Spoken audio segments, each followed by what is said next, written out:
Hello students, हम लोगों ने क्लास 8 का चैप्टर नंबर 2 स्टार्ट किया था, माइक्रो ऑर्गेनिज्म फ्रेंड्स एंड फो। तो उसमें हमने डिफरेंट थिंग्स देखे थे। बैक्टीरिया के बारे में देखा, वायरसेस के बारे में देखा, एल्गाई के बारे में देखा, प्रोटोजोआ के बारे में देखा, यूजेस ऑफ माइक्रो ऑर्गेनिज्म भी देख लिया। अब आगे और देखते हैं कि ये जो माइक्रो ऑर्गेनिज्म होते हैं वो हमारे लिए फ्रेंडली क्यों होते हैं, क्योंकि यहाँ पे 2 पॉइंट्स है, फ्रेंडली एंड फो। तो सबसे पहले हम फ्रेंडली के बारे में पढ़ेंगे, फिर हम फो के बारे में पढ़ेंगे, ठीक है। तो अब फ्रेंडली कैसे कैसे होते हैं माइक्रो ऑर्गेनिज्म, इसके बारे में हम लोग देखते हैं।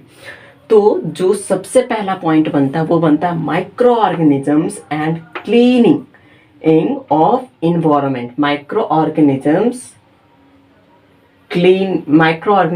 And cleaning of environment.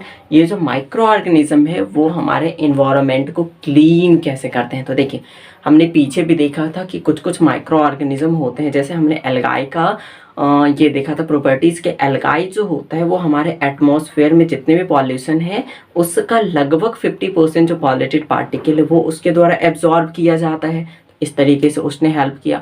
हमने देखा था कि कुछ कुछ बैक्टीरियाज होते हैं जो हमारे सॉइल में पाए जाते हैं, वो क्या करते हैं, जो डेड लीव्स होते हैं, वेस्टेज होते हैं, उसको वो क्या करते हैं, सॉइल में डिकम्पोज करते हैं। मीन्स वहाँ का जो वेस्टेज है उसको वो क्या कर दिया, उन्होंने डिकम्पोज कर दिया। डिकम्पोज करने के बाद जो हमारा सॉइल का फर्टिलिटी होता है, वो क्या होता है, बढ़ जाता है। ह्यूमस का जो लेवल होता है वो क्या होता है, इंक्रीज कर जाता है। तो इस तरीके से जो माइक्रो ऑर्गेनिज्म है वो क्या करते हैं, हमारे एनवायरनमेंट को क्लीन करने में हेल्प करते हैं, ठीक है।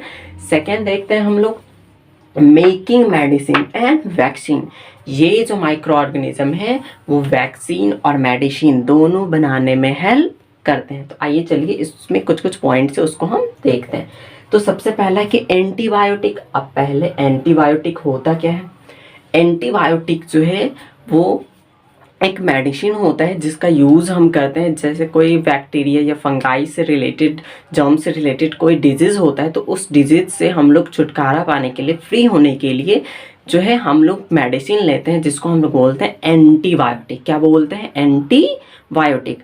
अब देखिए इसमें क्या बोला जा रहा है, those are medicine to kill और stop the growth of disease causing germs.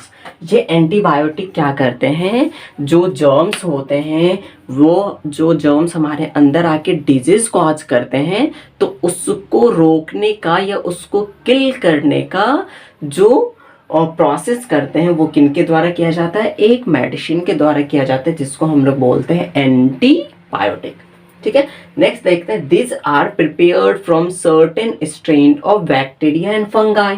ये जो है कुछ खास, ये जो है कुछ खास बैक्टीरिया और फंगाई के लिए ही बनाया जाता है। ये जो एंटीबायोटिक है उसका हम वायरसेस पे यूज नहीं कर सकते, क्योंकि वायरसेस पे एंटीबायोटिक का कोई इफेक्ट नहीं होता है। इसका जो इफेक्ट होता है वो किस किस पे होता है, जर्म्स पे होता है, बैक्टीरिया पे होता है एंड फंगाई पे ही हो सकता है। इस कारण से इसका प्रिपरेशन ही किस किस के लिए होता है, बैक्टीरिया एंड फंगाई के लिए होता है, क्योंकि इन दोनों में थोड़ा सा सिमिलरिटीज पाया जाता है। क्योंकि ये एंटीबायोटिक वर्क कैसे करता है इसको हम थोड़ा सा देखते हैं। जब बैक्टीरिया हमारे अंदर आता है, हमारे सेल के अंदर आता है, तो ये क्या करता है, उसके अंदर एक नया सेल बनाता है खुद को प्रोटेक्ट करने के लिए। क्या करता है, वो हमारे अंदर आके एक नया सेल बनाता है खुद को प्रोटेक्ट करने के लिए, और इसी के साथ वो रिप्रोडक्शन भी करते जाता है, अपने नंबर्स को बढ़ाते जाता है, बढ़ाते जाता है। तो वो क्या होता है, हमारे अंदर डिजीज कॉज कर जाता है। अब उस डिजीज से छुटकारा पाने के लिए ये जरूरी है कि वो जो नया सेल बन रहा है, जो बैक्टीरिया को प्रोटेक्ट कर रहा है, उसको हम सबसे पहले स्टॉप करें। तो हम लोग क्या करते हैं, एंटीबायोटिक खाते हैं। एंटीबायोटिक मेडिसिन जैसे ही खाते हैं तो एंटीबायोटिक मेडिसिन क्या करता है, वो जो न्यू सेल होता है उसको वो बनने से रोक देता है। अब न्यू सेल नहीं बनेगा, अब न्यू सेल नहीं बनेगा तो बैक्टीरिया का जो प्रोटेक्शन है वो कम हो जाएगा। वो बैक्टीरिया का जो प्रोटेक्शन है वो धीरे धीरे खत्म होते जाएगा। और जब एक बार उसका प्रोटेक्टिव सेल खत्म हो गया तो उसके बाद ये जो एंटीबायोटिक है वो बैक्टीरियाज को किल कर देते हैं। क्या कर देते हैं, किल कर देते हैं, और जो डिजीज रहता है उससे हमको रिलीफ मिल जाती है। तो इस तरीके से एंटीबायोटिक वर्क करते हैं, ठीक है। तो ये सिर्फ और सिर्फ किस पे वर्क करते हैं, बैक्टीरिया पे, जर्म्स पे एंड फंगाई पे ही, ठीक है। ये वायरस पे वर्क नहीं करते हैं। नेक्स्ट देखिए, जैसे यहाँ पे दे रखा है, penicillin is obtain from a species of mould called Penicillium notum. ये जो पेनिसिलिन नाम का जो हम मेडिसिन सुनते हैं जो कि एक एंटीबायोटिक है, वो किससे बनाया जाता है? मोल्ड जो एक स्पीसीज होता है जो हमने पिछले क्लास में पढ़ा था, उसमें ही मोल्ड के स्पीसीज में ही एक माइक्रो ऑर्गेनिज्म पाया जाता है जिसका नाम क्या है? Penicillium notum. क्या है? Penicillium notum. इसको हम शॉर्ट में पेनिसिलियम भी बोलते हैं। तो जो पेनिसिलिन नाम का जो मेडिसिन बनाया जाता है वो किससे बनाया जाता है? पेनिसिलियम नोटम से। याद रहना चाहिए, ठीक है। आगे तो कुछ अदर भी जो है एंटीबायोटिक्स होते हैं वो क्या होते हैं? टेट्रासाइक्लिन। साथ ही साथ क्या होते हैं? एरिथ्रोमाइसिन। क्या होते हैं? Erythromycin are some other antibiotics which effect on bacteria and fungi. ठीक है। अब नेक्स्ट देखते हैं, microorganisms are used to make vaccines which protect humans and other animals from several disease. Example में दे रखा है cholera, typhoid, TB, polio, smallpox, chickenpox, hepatitis, measles. ठीक है।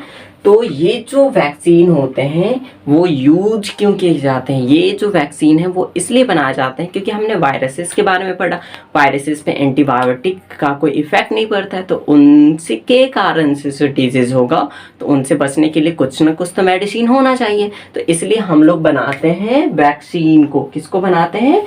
वैक्सीन्स को बनाते हैं जो हमको और अदर्स एनिमल को भी प्रोटेक्ट करते हैं। और वो कुछ यहाँ पे डिजीज के नाम दे रखे हैं। वो डिजीज कौन कौन से हैं? कॉलेरा है, टाइफाइड है, टीबी है, पोलियो है, स्मॉल पॉक्स है, चिकन पॉक्स है, हेपेटाइटिस है, मीजल्स है, एक्सेट्रा। ठीक है।